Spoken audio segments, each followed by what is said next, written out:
Hey guys, hope you're well. This is the Sony Xperia Z.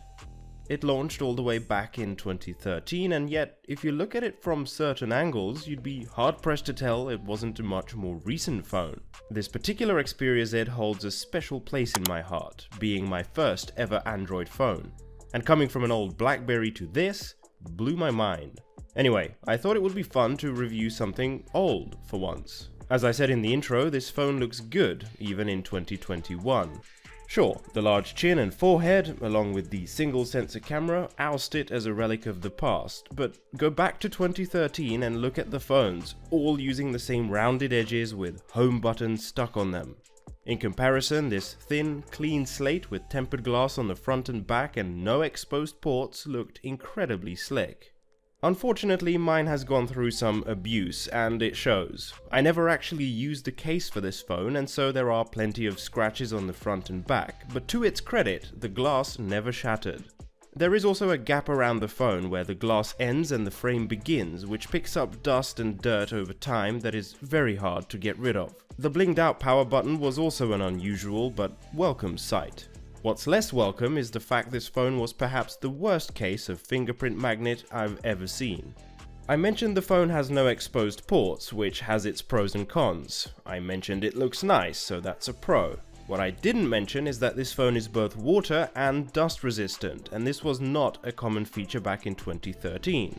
One could argue the Xperia Z paved the way for the industry to follow suit. 1 year later Samsung jumped on board, and 2 years after that Apple finally joined the club. Unfortunately, the execution wasn't perfect. Early waterproofed phones used these terrible flaps to secure their ratings, and whilst it did work, it was both annoying to live with and prone to damage. For example, if you were using headphones, the cover for the audio jack would flap around in your pocket, which always made me nervous. And the result is this. Today the flap for the audio jack just doesn't want to stay in place, so the waterproofing is no more. Let's talk ports. The Xperia Z had everything you want. It had a headphone jack, a micro SD card slot, a charging port, and SIM card slot. The front has a 2.2 megapixel selfie camera, whilst the rear camera uses a 13.1 megapixel sensor and a camera flash.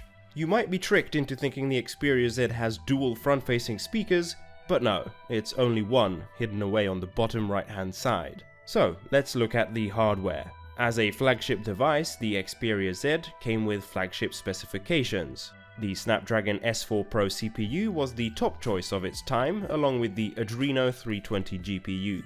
2GB of RAM was plenty back then and for several years to come, and you had the option to get 16 or 32GB of storage, but the inclusion of a micro SD card slot meant you didn't have to stress. The non-removable 2330 mAh battery seems minuscule today, but was again well above average at the time. The display is noteworthy too. You're looking at a 5-inch 1080p display with 441 pixels per inch, a number many phones don't match even today. Unfortunately, to get this resolution, Sony had to go with a TFT display, which, despite being razor sharp, just couldn't match the colors and black levels on the AMOLED displays of Samsung phones. Another thing that suffered is the viewing angles. Move a few degrees off axis and suddenly the whole screen is washed out. Many reviewers complained about this back in the day, and fair enough. Objectively, this is disappointing performance. But to that I say, who really cares? How often do you look at your phone from an angle? That's right, never. You could even argue it's a positive thing, since it gave you a free privacy mask from snoopy passengers sitting next to you on buses or trains. Anyway, Sony did some engineering to get the most out of this screen and used the renowned Bravia engine from their high-end TVs to make colors pop more than your average display. Brightness is not great by today's standards, but it's still perfectly usable unless you're in direct sunlight. The high-end internals guaranteed impressive performance, from benchmarks to the popular games of the time like Temple Run 2, to general use this phone was fluid and smooth. Of course it doesn't seem fast at all by today's standards, and that's entirely to be expected. Yet, it is still surprisingly usable provided you're not opening 20 tabs in your browser. Until you start using the camera, that is. Unfortunately, the cameras on this phone were never among the best. Under good lighting, the rear-facing camera can produce serviceable images, and for its time it was rather quick at taking pictures. But it struggled with exposure, was at times slow to focus, and was underwhelming under low light situations. The front-facing camera wasn't much better. Video was actually the highlight of this camera system. It had surprisingly competent stabilization and didn't seem to face the same focus issues. Anyway, as a whole, the camera system definitely shows its age. The camera app had quite a lot of functionality, much more than most phones at the time, but the overall performance just isn't quite there. Audio was a mixed bag. On the one hand, the single front-facing speaker was shockingly bad, and that's probably to do with this first generation of waterproofing.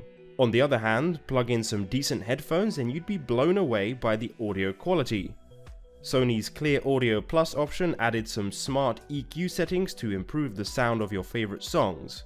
They even had a cool, albeit gimmicky, ambient setting so you could feel like you were in a nightclub or a studio whilst listening to your music, and the execution was formidable.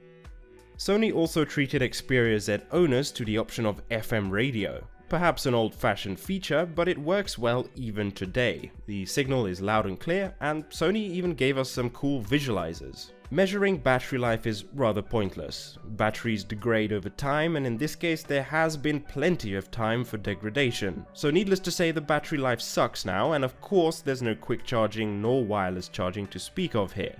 Fortunately, Sony provided a stamina mode, which helps to get some extra life out of the battery by disabling services when the screen is disabled. You could customize this in the settings, which apps you wanted to prioritize. Connectivity was impressive too, featuring Wi-Fi, albeit only 2.4 GHz, Bluetooth and NFC.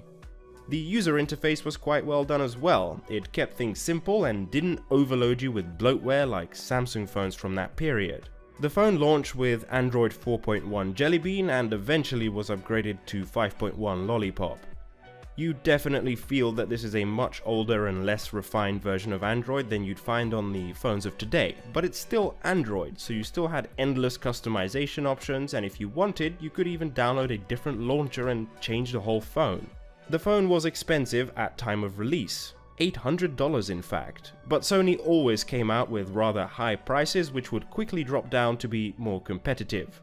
If for some reason you'd want to buy one today, it could be yours for as little as $40, and you know what? That's not a bad deal. So there you have it, the Xperia Z, from a time when Sony had serious plans to dominate the mobile phone market, and it showed. They not only made an excellent device, they also spent lots of money on marketing. In the years to come, Sony would slowly fade away from the spotlight and lose market share every year. Maybe we'll see a resurgence in the coming years. I hope we do. Thank you for joining me on a trip down memory lane. If you enjoyed this video, please don't forget to leave a like as it helps the channel to grow, subscribe if you haven't already, and I'll see you guys next time.